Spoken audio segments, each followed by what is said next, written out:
Aloha folks, this is a quick video on how to do a leaf rubbing for your activities on page number 19 and then your activities starting on page 20 and then 21. All right, so what you're going to need is your journal, your crayons or crayons if you have more at home, and you want them nice and peeled so that you don't have any wrap around them and they're nice and flat. You get the whole crayon, and then you need your leaf. And so how you do a leaf rubbing is, I like to do the back of them because you get a little more of the veins a lot of times, or whatever side's more bumpy is nice to put face up. You're going to place that underneath your leaf. I'm going to do it in this outside square here. And then you're going to just rub the flat edge of your crayon over your leaf. It's like magic. And suddenly your leaf appears. So for my leaf, this one, it's quite big. I'll go over that in a second. But you want to make sure you get, so for the parts of a leaf, right, you got to get the apex, which is this top here, the base, which is the bottom, and then the margins, which is all the outside edges.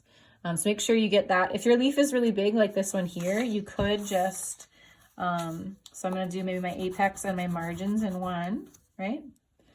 Oops, you can't see in the video, sorry. There you go. So you can get the apex and the margin in one, and then I can move my leaf and do the base right next to it so I can see that too. Right, so just make sure you label them real good when you do this. There's also an example on the instructions that'll show you that. So in this picture here, my leaf is too big, so I did one with the apex and the margin and did the rubbing, and then I did the base separately because my leaf was too large for the square.